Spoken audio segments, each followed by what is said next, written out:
ستوب. وقف كل حاجة بتعملها فورا دلوقتي. عايزة تركيزك كله معايا. تمام؟ ركزت؟ اختار يلا معايا أهم علاقة في حياتك. هل هي علاقتك مع مراتك؟ علاقتك مع جوزك؟ علاقتك مع أبوك؟ علاقتك مع أمك؟ علاقتك مع أولادك؟ مع صاحبك؟ علاقتك مع حبيبتك؟ رئيسك في الشغل؟ زميلتك؟ اخترت؟ تمام جدا.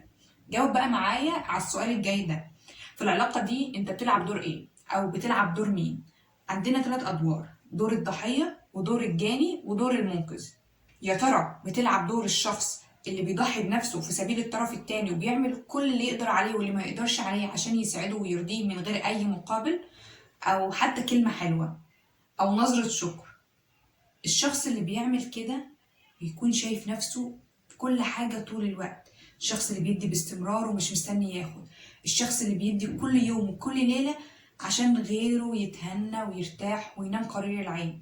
ده حضرتك اسمه دور الضحية. ولا بتلعب دور الشخص اللي بيدي أوامر كتيرة ومتوقع من الطرف الآخر إن هو يكون مطيع وبيسمع الكلام وما بيقولش لأ، والشخص اللي شايف إن من حقه يعمل أي حاجة في أي وقت بغض النظر عن تأثير ده على غيره؟ الشخص اللي مستني من اللي حواليه العطاء والبذل والسماح بدون حدود وبدون أي وجه حق.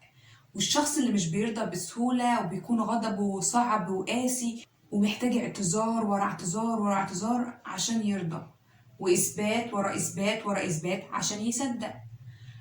الشخص ده يا فندم اسمه دور الجاني، اللي غالبا مش هتشوف نفسك فيه، أو على الأقل دلوقتي، لكن ما تستعجلش. ولا بتلعب بقى دور الشخص اللطيف الطيب الحنين اللي دمه خفيف اللي بيساعد اللي حواليه بكل رضا وطيب نفس وبيحاول يقدم لهم الحلول ويجاوب لهم على السؤال اللي بيكون مرغوب ومحبوب ومنتظر ومخلص وبيسمع للكل وبيحل اللي حواليه. طب على ده ويربط على ده الشخص الهادي العاقل ده بقى بنسميه دور المنقذ. عرفت تحدد دورك في العلاقة اللي دخلتها أو دورك في العلاقات اللي حواليك في حياتك؟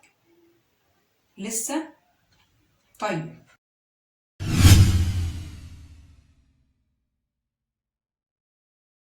خد عندك الأب القاسي العنيف اللي بيشخط وبينطر واللي مش بيرضى بأي حاجة واللي بيرتجف واللي بيخلي عياله مش عارفين يتكلموا كلمتين على بعض وبيطق الشرار من عيونه في ساعات الغضب، اللي عامل انه يعرف مصلحة ولاده وبيقرر لهم ويختار لهم ويعمل كل حاجة. ده بيلعب في دور حياته الشخص الجاني.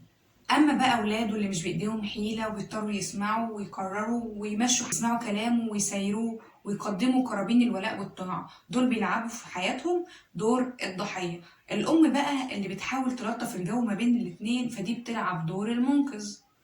الواحدة بقى اللي بتتشعلق في حبيبها وبتديله من غير حدود وتصور له ان العالم من غيره ولا حاجة، هو المصدر الوحيد للأمان للفرحة للحب للاهتمام في العالم المتوحش ده، فهي بتلعب دور الضحية وهتخليه يلعب دور المنقذ، انه بعد شوية هيلعب دور الجاني، او بمعنى اصح هي هتطلع منه دور الجاني. كل واحد فينا جواه سيناريو رسمه لحياته بناء على اللي وصل له اثناء مراحل التربيه الاولى وبعض سنين عمره الاولى وبعض الاستعداد الوراثي وبعض العوامل التانية كده. سيناريو يعني ادوار واشخاص واحداث بيكون ليه في السيناريو ده دور معين، اما دور ضحيه او دور جاني او دور منقذ.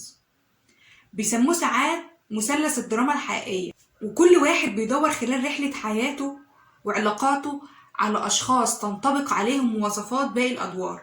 يعني اللي عايز يمثل دور الضحية فغالبا وبشكل غير واعي هيروح يدور على الجاني، اللي عايز يمثل دور الجاني فغالبا وبشكل غير واعي برضه هيروح يدور على دور الضحية.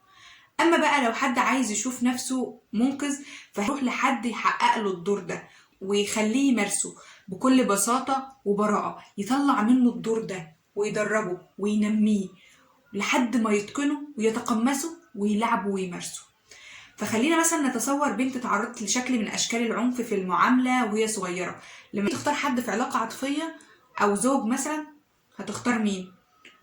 معظم البنات اللي اتعاملت بالشكل ده في حاله عدم تغيرهم او علاجهم او خضوعهم لعلاج نفسي بتروح تختار شريك حياه يمارس معاها نفس اللي كانت بتتعرض له زمان. متختارش قاسي وعنيف ومستغل ومتفنن في أساليب العدوان، سواء كان اللفظي أو حتى الجسدي أو العاطفي. وحتى لو ما كانش كده تستفز فيه بكل شكل وبكل طريقة ان الصفات دي تطلع منه ويطلع أسوأ ما فيه. الأدهى من كده بقى إنها لو انفصلت عن الشخص ده وقررت ترتبط بشخص تاني، هتروح طبعا تختار نفس شخص فيه نفس المواصفات.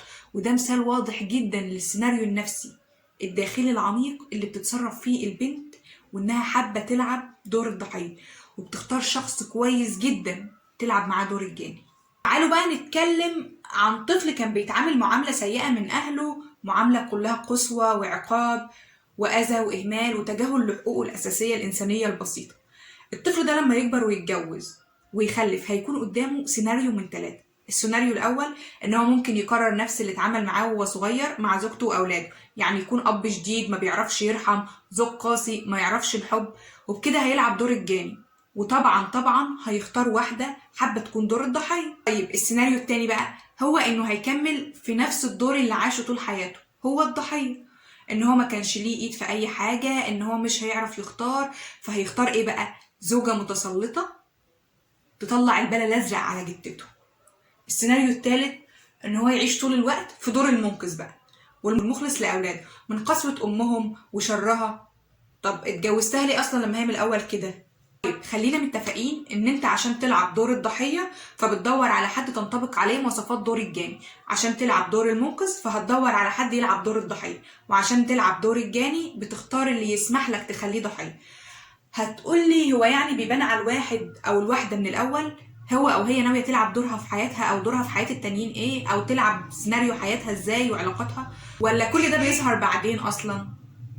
هقولك على حاجة، كل واحد فينا عنده حاجة زي كون الاستشعار، بتحس وتلقط وتفهم بناء عن تصرف، عن حوار، عن موضوع، او حتى من طريقة كلام الشخص اللي قدامنا، من طريقة لبسه، من طريقة مشيته، هو هيليق عليه دور ايه، وهو عنده استعداد يلعب الدور ده ولا لأ. فبالتالي هيكمل السيناريو اللي بدأه بنفس الرسالة النفسية. كان بقى ممكن أشبط فيه وأتعلق بيه وأقول هو ده مفيش غيره، ويا ده يا بلاش. كمان حاجة، انت ممكن تكون في علاقة ما بتلعب دور جاني، وفي علاقة تانية بتلعب دور الضحية، وفي علاقة تالتة خالص بتلعب دور المنقذ. ومش بس كده، ده انت ممكن في علاقة واحدة تلعب كل الأدوار، والأدوار بتتبدل شوية بشوية. الأصعب من كل ده بقى غالبا بتلعب دور وبتكون متصور انك بتلعب دور تاني. غالبا يعني الأم اللي بتقرر تضحي بنفسها وعشان ولادها بالحياة عشان هم يعيشوا وتديهم كل الوقت والمجهود والمشاعر على حساب نفسها وعلى أولادها، ساعات كتير جدا بتزرع فيهم الإحساس بالذنب لأنها ضيعت عمرها عشانهم وحرمت نفسها عشانهم.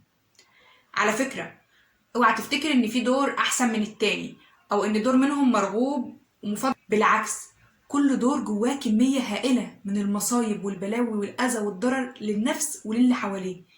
اللي بيلعب دور الضحية بيلعبه عشان يثبت لنفسه ويحس انه دايما مظلوم ومغلوب وعديم الحيلة، فيهرب من المسؤولية والإحساس بالمسؤولية، ويبقى دايما محسس اللي قدامه بالذنب ويحسسه لغيره بالذنب.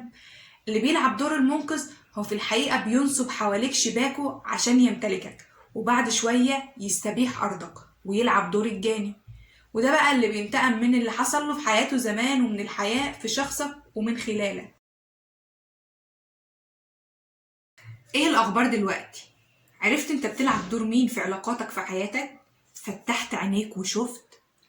طب نعمل ايه؟ أولا، اوعى تندم، بالعكس احمد ربنا انك شفت وعرفت اي رؤية جديدة ممكن يكون معاها شوية ألم وساعات ألم كبير. ثانيا، وقف فورا ممارسة دور المؤذي لغيرك، اعمل ستوب كبيرة جدا وعيد ترتيب حياتك وتقييم علاقاتك وصحح مسارها، وكفاية أذى. تصحيح المسار ده بيتراوح من إنهاء دور في العلاقة لو هننهي العلاقة نفسها لو مفيش حل غير كده. ثالثا، ما تسمحش لأي حد حتى لو معدي قدامك صدفة في الشارع إنه يمارس أي دور من الأدوار دي في علاقتك بيه، حتى لو كانت العلاقة أصلا مدتها 5 دقايق، 5 دقايق صدفة في الشارع.